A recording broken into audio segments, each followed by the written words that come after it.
आज का यह स्पेशल सेशन यहाँ बैठे हुए बच्चों के लिए और बाहर सुनने वाले बच्चों के लिए भी है। जो भी लोग मेरी भावना का वाचन करते हैं, पठन पाठन करते हैं, उनको उस मेरी भावना के माध्यम से ही कुछ ऐसा अपने अंदर ज्ञान मिले जिसके माध्यम से वह अपने मन में और पहले से बेहतर, अपने मन को और पहले से अच्छा महसूस कर सकें। इसलिए जो ये लाइनें हैं जिन्हें हम रोज़ाना पढ़ते हैं, इसे कोई भी व्यक्ति हर समय पर पढ़ सकता है, गुनगुना सकता है और उन लाइनों को, जो हर लाइन किसी न किसी प्रकार का हमारे अंदर पॉजिटिव इमोशंस, पॉजिटिव थिंकिंग, इन सब को क्रिएट करने के लिए जो ये लाइनें हमारे लिए मदद करती हैं, उन्हीं में से जो पढ़ा जा चुका है उसके आगे कुछ पढ़ा जाना है। कहाँ से पढ़ना है?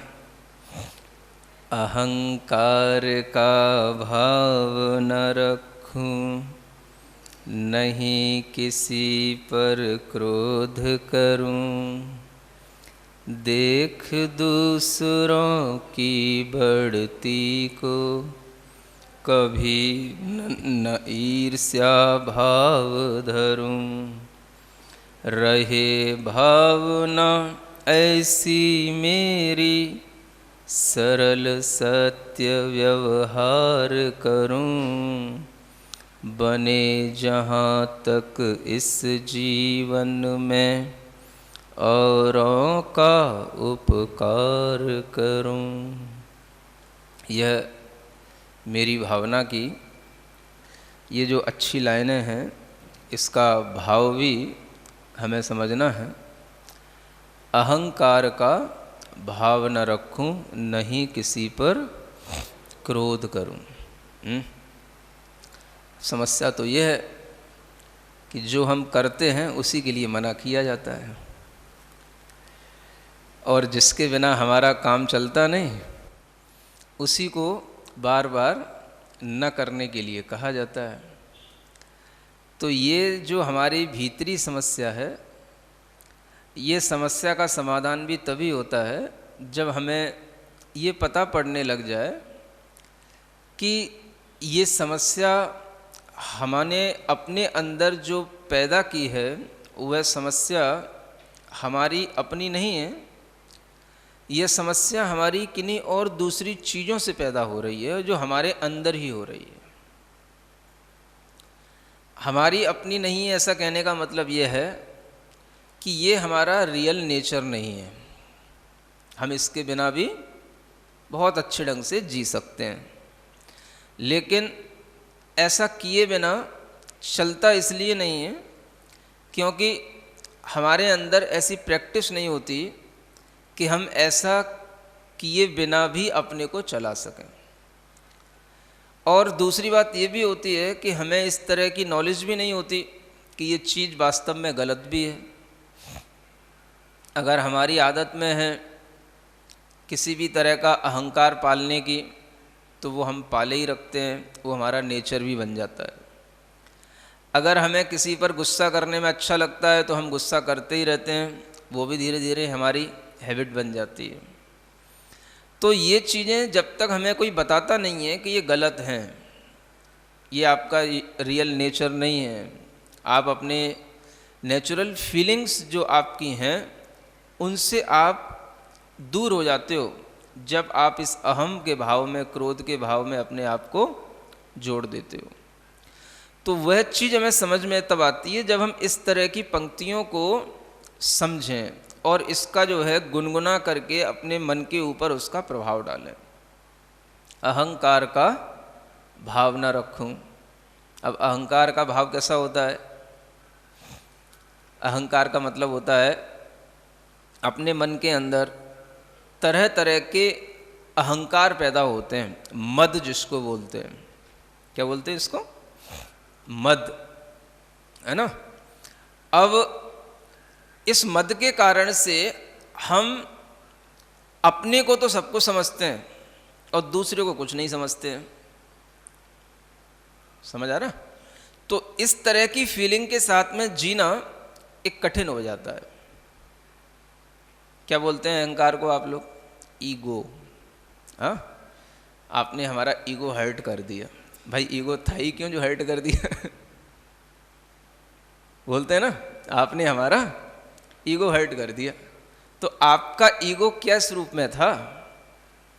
जिस रूप में ईगो आपने बना रखा है वैसा तो आपके अंदर होना ही नहीं चाहिए। समझ आ रहा है?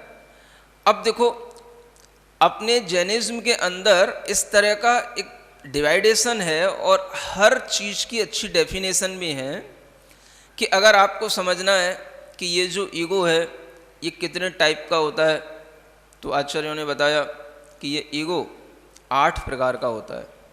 समझ आ रहा है? There are 8 types of ego. कितना मालूम है? नहीं मालूम ना? हाँ, तो ये ईगो कई तरीके का हो सकता है। तो आपके अंदर ईगो हो सकता है, सबसे पहला बताया ईगो ऑफ नॉलेज। क्या समझ आ रहा है? ज्ञान का मद। पहला मद किसका? अहंकार। किसका? सबसे पहले किसका अहंकार आता है? ज्ञान का, है ना? अब ज्ञान के अहंकार में क्या आता है? जब आपके 99.5% बनते हैं तब आपका क्या बढ़ जाता है? वेट बढ़ता है कि आपकी हाइट बढ़ जाती है? क्या बढ़ जाता है? कुछ तो बढ़ता होगा जो भीतर से फील होता है। क्या बढ़ जाता है? कुछ तो बढ़ता है। समझ आ रहा है? और फिर वो जो बढ़ जाता है ना, तो उसके कारण से फिर क्या होता है कि हम जो 66% वाले हैं या 56% वाले हैं उनके साथ में कैसा बिहेव करते फिर हम? क्या समझ आ रहा है? ज्ञान का मद नहीं करना। समझ आ रहा है? अब जब हम मद करते हैं तो क्या होता है? हम दूसरे को बिल्कुल निग्लेक्ट करते हैं, दूसरे की हम कोई कीमत नहीं समझते हैं, तो वो हमारे लिए मद कहलाता है। समझ आ रहा है? और जब हम ये समझें कि नहीं भाई ये तो चलता रहता है, अब जिसकी जितनी नॉलेज होगी, जिसका जितना मतलब परिश्रम होगा उतनी उसको सक्सेस मिलेगी, ऐसा सोच करके हम सबके प्रति समभाव रखें, है ना? किसी को ज्ञान ज़्यादा होता है, किसी को कम होता है, ये तो सब अपने अपना क्षयोपशम है। तो ऐसा सोच करके यदि हम, है ना, सबके साथ समभाव रखें और हम अपने काम में आगे बढ़ें तो कोई बात नहीं है। लेकिन अगर हम उसका मद रखने लग जाते हैं तो क्या होता है? हम दूसरे को कुछ भी नहीं समझते। ये ज्ञान का मद कहलाता है, ईगो ऑफ नॉलेज। समझ आ रहा है? ये तो पहला है। कितने टाइप का ईगो होता है? समझ आ रहा है? दूसरा मद होता है पूजा का। पूजा का मतलब होता है जैसे अपनी जो है कई लोग प्रशंसा करते हों, है ना? बहुत लोग जो है अपने को कोई ज़्यादा सम्मान देते हों, या उसका कारण ये भी हो सकता है कि हम कोई ऐसे, है ना, घर में जन्म लिए हों जहाँ पर मतलब माता पिताओं को भी कोई राजनीतिक या कोई सामाजिक कोई जो है उन्हें पद मिला हो, तो जिसके कारण से जो है अपने को भी उस तरह का सम्मान मिलता हो, तो उससे भी एक मद आ जाता है। मेरे पापा ऐसे हैं, मेरे पास ये है, मेरे पास वो है, तो ये क्या हो गया? ये पूजा का मद कहलाता है। समझ आ रहा है? पूजा प्रशंसा ज़्यादा हो, अगर आपकी लोग ज़्यादा प्रशंसा करने लगे ना तो भी आप बहक जाओगे। बहकना समझते हो? सही लाइन पे नहीं चल पाओगे, है? प्रशंसा को सहन करना भी उतना ही कठिन है जितना निंदा को सहन करना। समझ आ रहा है? लेकिन निंदा तो हमें बुरी लगती है, प्रशंसा हमें अच्छी लगती है, लेकिन वो अच्छी चीज़ भी अपने लिए खतरनाक हो जाती है कई बार। समझ आ रहा है? जिन बच्चों की ज़्यादा भी प्रशंसा हो जाती है, ज़्यादा जिन्हें एप्रिसिएशन मिलता है, तो वो बच्चे भी कई बार जो है मद में आ जाते हैं, अहंकार उनके अंदर पैदा हो जाता है, तो तो फिर वो जैसा पढ़ रहे होते हैं, जिस लाइन पे चल रहे होते हैं, उससे हट भी जाते हैं। तो ये क्या कहलाता है? पूजा का ईगो। समझ आ रहा है? इसे हम समझ सकते हैं ईगो ऑफ प्रेज, पूजा प्रशंसा। इसके बाद होता है कुल का मद। किसका? हाँ, जिस कुल में हम जन्म लिए हैं। समझ आ रहा है? वो ऐसे कोई कुल होते हैं, ऐसे कोई गोत्र होते हैं जिनके नाम अच्छे होते हैं, फेमस होते हैं। तो उस कुल में जो हमारे दादा हैं, परदादा हैं, ऐसे हुए वैसे हुए, इस तरह की जो हमारे पास जानकारी रहती है, और फिर उसके कारण से जो हमको मद आता है वो कहलाता है कुल का मद। समझ आ रहा है? और इसी तरीके का एक मद होता है जाति का मद। एक कुल का और एक जाति का। तो कुल का मद तो हमारे पापा से संबंध रखता है। समझ आ रहा है? जो पिताजी का, उनके ऊपर पिताजी क्या कहलाते? बाबा, दादा। तो ये चली गई कुल की लाइन, है ना। और एक मामा नाना, ये जो मम्मी वाली लाइन होती है। समझ आ रहा है? जो मम्मी के घर के लोग होते हैं, कोई मामा कहता है, कोई नाना कहता है, उनके भाई, उनके पिताजी। तो एक ये भी लाइन होती है। समझ आ रहा है? तो इस लाइन पर, जो इस लाइन पर भी मत पैदा होता है, तो इसको बोलते हैं जाति का मत। क्या बोलते हैं? तो ये कुल और जाति, ये दो तरह के मत ये हो गए। समझ आ रहा? कितने हो गए? 4 हो गए। ज्ञान का, पूजा का, कुल का, जाति का। एक बल का मद होता है। किसका? बल। बल का मतलब थोड़ी सी जिम चले गए, बॉडी बना ली। समझ आ रहा है? थोड़ी सी मसल्स फूल गई तो बड़ा मद आ जाता है कई लोगों में। कहीं भी हाथ मारते रहते हैं, किसी को भी हाथ मार देते हैं, किसी के भी हाथ पैर तोड़ने देते हैं। समझ आ रहा है? थोड़ी सी और ज़्यादा पावर आ जाती है तो फिर सड़क पे भी आ जाते हैं। हाथ पैर चलाते चलाते थोड़ा कोई भी औजार भी चलाने लग जाते हैं। तो ये सब क्या होता है? ये बल का मद होता है। समझ में आ रहा है? एक रिद्धियों का मद होता है। रिद्धि का मतलब होता है कि हमारे पास में कोई एक्स्ट्रा ऑर्डिनरी कोई पावर हो। समझ आ रहा है? कोई ऐसी पावर जो हमने किसी मंत्र तंत्र से सिद्ध कर रखी हो। ऐसे भी लोग होते, तो उसका भी मद होता है। तो उसको बोलते हैं रिद्धि का मद। समझ आ रहा है? और एक होता है शरीर का मद। किसका? शरीर का। शरीर का कैसा? I am very beautiful, I am very handsome. समझ आ रहा है? ये भी शरीर का मद होता है। तो ये कितने हो गए? 8 हो गए ना। ऐसे 8 प्रकार के मद होते हैं। ज्ञान, पूजा, कुल, जाति, बल, रिद्धि, है ना, शरीर। एक और बचा है जिसे बोलते तप का मद, है ना।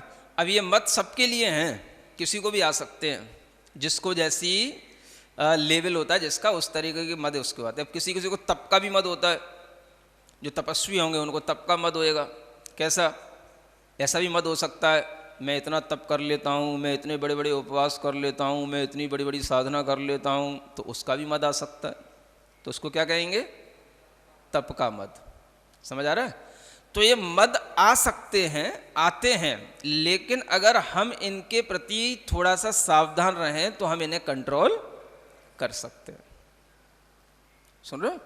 ये बात ठीक है कि आपको प्रशंसा की आवश्यकता होती है। आपकी कोई प्रशंसा करेगा, आपको अच्छा लगेगा, लेकिन उस प्रशंसा से हमारे अंदर एक उत्साह भर आना चाहिए कि हाँ चलो मैं अच्छा काम कर रहा हूँ, लोग हमारी प्रशंसा कर रहे हैं, तो चलो हम और अच्छा काम करेंगे। अगर उस प्रशंसा से आपको उत्साह मिलता है तो कोई बात नहीं, है ना। लेकिन वो उत्साह ऐसा नहीं होना चाहिए कि उस प्रशंसा के कारण से आप दूसरे को कुछ ना समझो और फिर उस प्रशंसा के मद में आकर के आप अपने अंदर कुछ भी ऐसा कि मैं तो अब सब कुछ कर सकता हूँ, मुझे अब किसी के लिए कोई ज़रूरत नहीं, मैं सब कैपेबल हूँ सब कुछ करने के लिए, तो उसके कारण से फिर आप दूसरों को नुकसान पहुँचाने लगो, तो वो नहीं होना चाहिए, है ना। तो वही चीज़ बताई गई है कि अहंकार का भाव न रखूं, नहीं किसी पर क्रोध करूं। आप देखोगे आपको जब क्रोध आएगा तो क्रोध के पीछे भी आपका कहीं ना कहीं ईगो छिपा रहता है। समझ आ रहा है? क्रोध जो बाहर रिफ्लेक्ट होता है उसके पीछे हमारे अंदर एक ईगो रहता है। अगर हमारा वो ईगो कहीं हर्ट होता है तो हमको क्रोध आता है। हमने जैसे मान लो मान रखा है कि मैं सब में अव्वल हूं, समझ रहे हो ना, या मैं हमेशा फर्स्ट क्लास आता हूं। अब आपने इसको अगर अपना ईगो बना लिया तो ये आपके लिए बड़ी प्रॉब्लम हो जाएगी। क्या प्रॉब्लम हो जाएगी? आगे भी तो आपको पढ़ना है और बाई चांस आपकी रैंक ना बनी, आप फर्स्ट नहीं आए, है ना, आपकी परसेंटेज उस 95 प्लस की रैंक में नहीं गई, तो आप क्या करोगे? क्या समझ में आ रहा है? तो कई बच्चों के साथ क्या होता है, कई लोगों के साथ ये होता है कि वो अपने आप को उस समय पर बड़ा, है ना, हीन, बड़ा दीन, जिसे बोलते हैं इंफीरियरिटी कॉम्प्लेक्स उनके अंदर आ जाता है। समझ आ रहा है? और ये जब आने लग जाता है तो फिर उसे दूसरों से नफरत होने लग जाती है ना, और कोई उससे कुछ कहता है तो उसे गुस्सा भी आने लग जाता है, क्योंकि अब उसको लोग पहले की तरह प्रशंसा नहीं कर रहे हैं, पहले की तरह उसको तवज्जो नहीं दी जा रही है। इस कारण से उसका ईगो हर्ट हो रहा है, तो उसे भीतर भीतर क्रोध आ रहा है, लेकिन वो बता नहीं सकता कि मैं क्रोध किस कारण से आ रहा है। ये कौन बताएगा कि मुझे गुस्सा किस कारण से आ रहा है? समझ आ रहा है?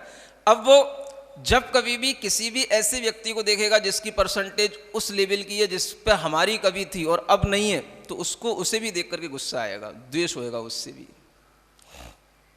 सुन रहे हो? इस सीख लो चीजें। मेरी भावना केवल जनवाणी में रखने के लिए नहीं है, समझ आ रहा है? इसको समझ करके इसको अपने जीवन में ढालने के लिए है कि जब हमारे अंदर इस तरह के इमोशंस आए और इस तरह की थिंकिंग बने जो हमें खुद परेशान करे, तो हम अपने आप को इस मेरी भावना पढ़ करके संभाल सकें। कोई दूसरा संभालने वाला नहीं होता उस समय पर। पापा मम्मी कितना समझाएंगे आपको? समझ आ रहा है? और मान लो उनकी भी डिमांड है कि तुझे इतना परसेंट लाना चाहिए था, तुझे इतना पढ़ाया और तेरे लिए इतना खर्च किया और इतनी मेहनत की और उसके बावजूद भी इतना अच्छा नहीं रिजल्ट आया, तो अब क्या करोगे? अब आप सोचोगे ये सब हमारे ऊपर चढ़े जा रहे हैं, समझ आ रहा है, और मैं जो है भीतर से अपने इस ईगो और अपने इस एंगर के कारण से परेशान हो रहा हूँ, इसको कोई समझ नहीं रहा है। तो आपके अंदर भीतर ही भीतर एक चिड़चिड़ाहट बनाएगा, समझ आ रहा है? फिर आप किसी से बात नहीं करोगे, सब कोई भी आपको मनाने आएगा सब पे हाथ मारोगे, समझ आ रहा है? फिर आपको गुस्सा आएगा तो सब घर के बिस्तर ही फाड़ दोगे, हैं? ज़्यादा कुछ होगा तो अपनी किताब ही फाड़ डालोगे, नहीं पढ़ना, नहीं खेलना, समझ आ रहा है? कोई कहेगा खा लो तो नहीं खाना, कोई कहेगा कुछ भी, हमें कुछ नहीं सुनना। ये सब भीतर से इरिटेशन आने लगेंगे। अरहम मेडिटेशन किस लिए है? आपके अहम को नाश करने के लिए ही है, आपके अहम को दूर करने के लिए है, न कि आपके अंदर आपका जो ईगो है उसको हर्ट करने के लिए। समझ आ रहा है? हर्ट तो कोई दूसरा करेगा, जब हमारे पास होगा ही नहीं तो हर्ट कहाँ से होगा? समझ आ रहा है? तो समझ में आ रहा है? तो ये चीज अगर हम समझेंगे तो हम अपने आप को बहुत अच्छा रख सकेंगे। अन्यथा 4 लाइन पढ़ भी लोगे तो कहोगे महाराज हमारा अहंकार तो इससे कहाँ जाता है, हम पढ़ भी लिए अहंकार का भाव न रखूं, नहीं किसी पर क्रोध करूं, और जब गुस्सा आया उठा के फेंक दिया। तो हम रोक कहाँ पाते अपने आप को, है ना? तो रोकने के लिए आपको क्या करना पड़ेगा? थोड़ा प्रैक्टिस करनी पड़ेगी, है ना? थोड़ा पेशेंस रखना पड़ेगा, थोड़ा सा आपको मेडिटेशन के थ्रू अपने माइंड को काम एंड कूल जो है इस पोजीशन में लाना पड़ेगा।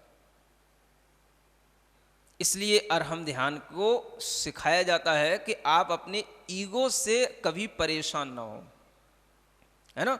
और जो ईगो से परेशान होने लग जाता है वो जीरो पर पहुंच जाता है, धीरे धीरे जीरो पर। क्या समझ आ रहा है?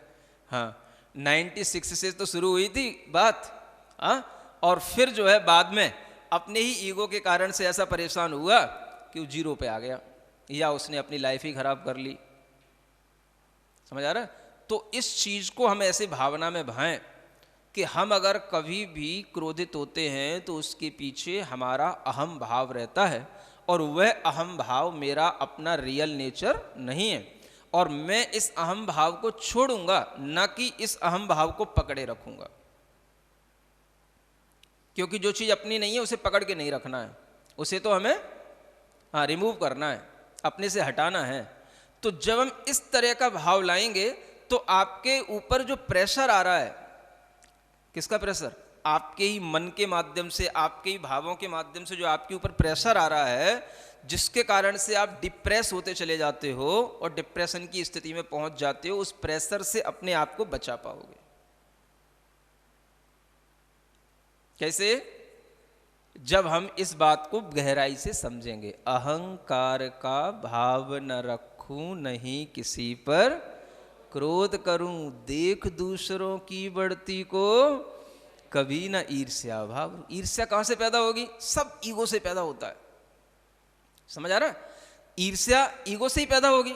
जब हमारा ईगो हमारे लिए नहीं मिला, या हमारे ईगो से हमको ही सेटिस्फेक्शन नहीं मिलेगा, तो हम दूसरे को देख करके, उस तरीके की बढ़ोतरी दूसरे को देख करके हम उससे जेलसी करने लग जाएंगे। समझ आ रहा है? और जब हमारे अंदर समभाव होगा तो हम सोचेंगे कि हमें दूसरों से ईर्ष्या करने की कोई जरूरत नहीं है, हमारे पास जो हमारा है वो हमारे पास में है, हमारा हमसे कोई भी छीन नहीं सकता, और कोई भी किसी का कुछ नहीं छीन सकता, जिसके पास में जो है सो है ना। तो अहंकार का भाव ना रखूं, ये तो ठीक है। देख दूसरों की बढ़ती को कभी ना ईर्ष्या भाव धरूं, ये ईर्ष्या भाव भी बहुत बड़ा भाव है, सबके अंदर पड़ा रहता है, कोई भी इससे बचा हुआ नहीं है। यहाँ तक कि बड़ी बड़ी कंपनियों में काम करने वाले बड़े बड़े जो बॉस होते हैं, डायरेक्टर होते हैं, उनमें भी नहीं छूटता है। समझ आ रहा है? और उन कंपनियों में काम करने वाले जो एम्प्लॉय होते हैं, उनमें भी नहीं छूटता है, किसी में नहीं छूटता है। समझ आ रहा है? जहाँ रहते हैं वहीं पर ये दिखने लग जाता है। जैसे अपने कंपेनियन होते हैं, उसी के अनुसार अपने को उन्हीं से ही जेलसी होने लग जाती है। जो अपने साथ में रहने वाले हैं, 2 साल अपने साथ पढ़े हैं, और अगर मान लो उनका एकदम से बॉस ने कोई प्रमोशन कर दिया या कहीं कुछ उनके लिए, समझ आ रहा है, थोड़ा सा पैकेज ज़्यादा मिलने लग गया, तो आफत हो जाती है। ऐसी आग लगती भीतर, सहन नहीं होती है। समझ आ रहा है? किस कारण से? इसको बोला जाता है जलन। क्या बोलते हैं इसको अपनी भाषा में? हाँ, जलन। जलन माने जो जलाए। किसको जलाए? तो अपनी ही आत्मा को जलाए, अपने ही मन को जो जलाए, उसको बोलते जलन। तो एक दूसरे से किसी भी रूप में जलन हो सकती है। समझ आ रहा है? कोई 2 लोग बैठे हैं, 2 फ्रेंड बैठे हैं मान लो, समझ आ रहा है? अगर मैं भी किसी एक की प्रशंसा कर दूं तो मुझे भी सोचना पड़ता है उसका चेहरा कैसा हो रहा है। समझ आ रहा है? क्योंकि एक की प्रशंसा कर दी और दूसरे को उससे बुरा लग गया, तो उसको उससे जलन हो सकती है। ये बड़ी दिक्कत का चीज होती है। हाँ, और बच्चे इन चीजों में बहुत ज्यादा, मतलब कहना चाहिए कोमल होते हैं। बच्चों के लिए चीजें बड़ी जल्दी इफेक्ट डालती हैं। समझ आ रहा है?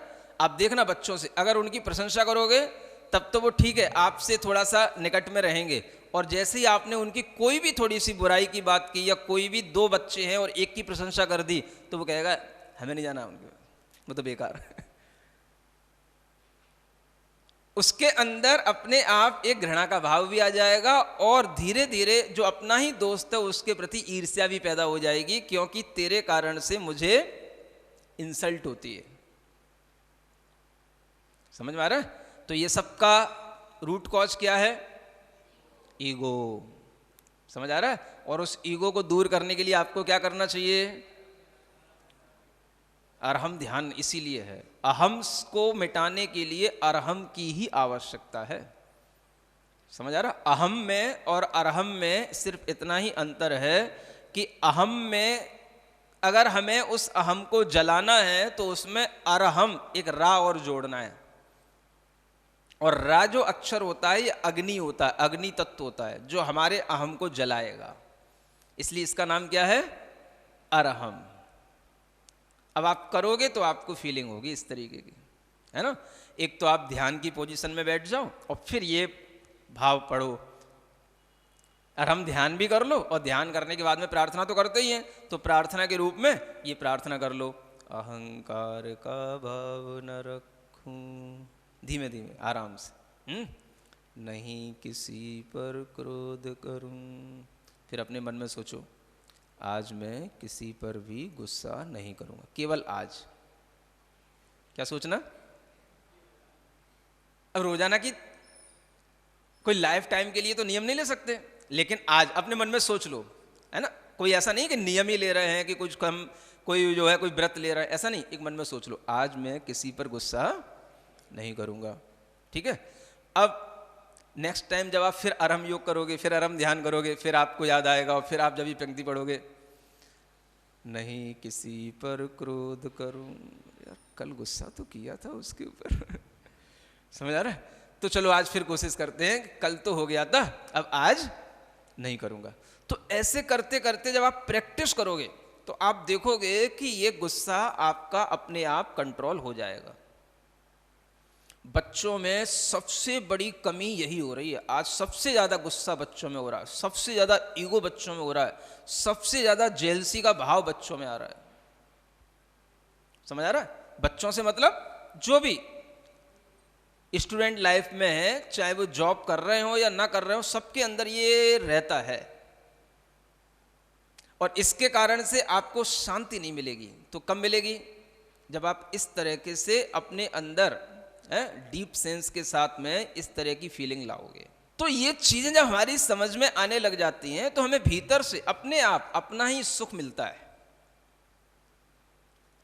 ईगो से कोई सुख नहीं मिलता है। सुख मिलेगा तो हमें अपने रियल नेचर को पहचानने से मिलेगा। रियल नेचर क्या है हमारा? ईगो करना नहीं है, अरहममय होना, ये हमारा रियल नेचर है। Arham is my real nature. समझ आ रहा है? Ego is not my nature. ये पहले अपने मन में रखो, तब जो है आप ये सोचोगे, तब ये आएगा, देख दूसरों की बढ़ती को कभी ना ईर्ष्या भाव धरूं, रहे भावना ऐसी मेरी, सरल सत्य व्यवहार करूं। अब देखो ईर्ष्या आएगी तो क्या होगा?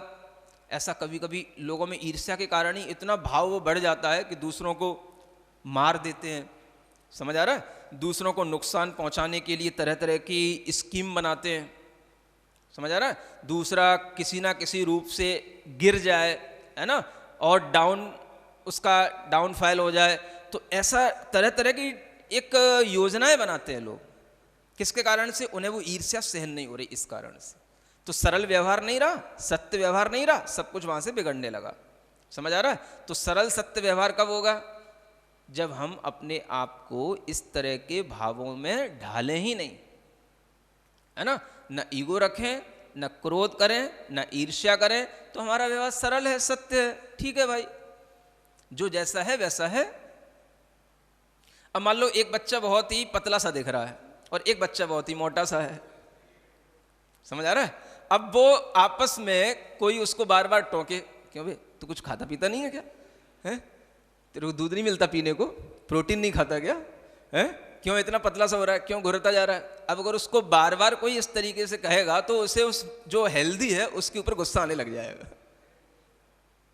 समझ आ रहा है? तो उसका व्यवहार अपने आप में जैसा सरल है वो सरल नहीं रहेगा। फिर अगर उसको ज्यादा परेशानी होने लग गई तो फिर वो किसी ना किसी तरीके से अपने आप को हेल्दी बनाने की कोशिश करेगा, और उस कोशिश में कहीं उसको और नुकसान पहुंच गया, कोई और दूसरे कोई रोग हो गया, कुछ हो गया, तो उसके नुकसान भी हो सकता है।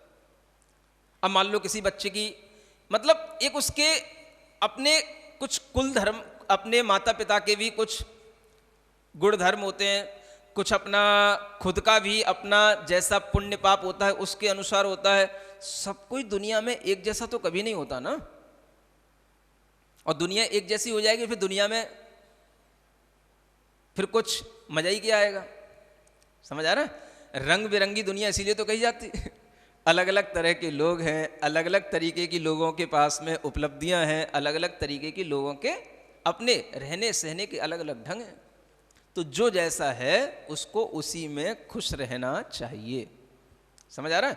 अच्छा करने की कोशिश करना चाहिए। अगर अच्छा हो जाए तो अच्छा, ठीक है, लेकिन उसके लिए किसी को परेशान होने की कोई ज़रूरत नहीं है। समझ आ रहा है? इसके लिए इतना ही ठीक है कि आप योगा करो, ध्यान करो। समझ आ रहा है? कोई आपके लिए, है ना, अच्छे प्रोटीन्स मिलें, विटामिन्स मिलें, ऐसी चीज़ें खाओ, सरल सत्य व्यवहार करो। अब इसका मतलब ये नहीं है कि किसी ने कह दिया, देख रहा तू कैसा पतला सा हो रहा है, मैं देख अंडे खाता हूं, मैं देख कैसा हो रहा हूं। समझ आ रहा है? अब अगर आपके मन में यह भाव आ गया कि अंडे खाने से ऐसे मोटा हो जाता हूं, मीट खाने से ऐसा हो जाता हूं, तो फिर क्या होगा? फिर आपका व्यवहार सरल सत्य नहीं रहा। समझ आ रहा? आपने गलत लाइन चूज कर ली। आगे बात समझ में? तो सरल सत्य कब तक? जितनी अपनी योग्यता है हम अपनी उस योग्यता को सही सत्य तरीके से करेंगे तो ये सरल सत्य व्यवहार कहलाए, है ना? तो सरल सत्य व्यवहार करूं, क्या समझ में आ रहा है? ये कब होगा? जब हम दूसरों से अपने आप को परेशान न करें। ठीक है? तो हमें कोई भी अगर कभी सजेस्ट भी करे, मान लो कोई आप डॉक्टर के पास चले गए और डॉक्टर ने ही कह दिया मान लो आपसे कि तू थोड़ा सा प्रोटीन तेरे अंदर बहुत कम है, थोड़ी सी ये कुछ एग वैग लिया कर और थोड़े सा कुछ मीट प्रोडक्ट लिया कर, तब तेरे को ठीक होएगा। तो क्या करोगे फिर? समझ आ रहा है? और जो भी आपके फ्रेंड्स हों जो आपको इस तरह की सलाह देते हो, उन्हें भी, समझ आ रहा है, अच्छे जोरदारी के शब्दों के साथ में उनको समझा देना चाहिए तुम गलत कर रहे हो और इस गलत का परिणाम तुम भुगतोगे। समझ आ रहा है? इतना भी कहना पर्याप्त होता है। अब किसी को मारना पीटना तो ही नहीं है इतना ही कह सकते हो तुम गलत कर रहे हो और इसका नतीजा गलत आएगा, तुम मुझे गलत रास्ते पे मत ले जाओ, मैं अपने आप में समझदार हूं, मुझे पता है मुझे क्या करना है। बस इतना बोल दोगे तो सामने वाला समझ जाएगा। तो इसी को बोलते हैं सरल सत्य व्यवहार करूं, देख दूसरों की बढ़ती को कभी ना ईर्ष्या भाव रखूं, रहे भावना ऐसी मेरी सरल सत्य व्यवहार करूं। समझ आ रहा है? तो ये जो आपके अंदर ज्ञान आएगा, इसी के माध्यम से आपका जीवन अच्छा बनेगा। केवल पढ़ते पढ़ते और कोचिंग ट्यूशन और रैंक इससे कुछ नहीं होने का। इससे आपको आगे जाकर के बहुत सारी इमोशनल प्रॉब्लम्स आने वाली हैं। इसलिए मेरी भावना पढ़ना जरूरी है। ठीक बात है ना? तो माई फीलिंग्स कैसी होनी चाहिए? जो रियलिस्टिक फीलिंग्स हैं वो होनी चाहिए। और वो कैसी हैं? जो इसमें बताई जा रही हैं। ठीक है ना? आपके लिए आज इतना पर्याप्त है।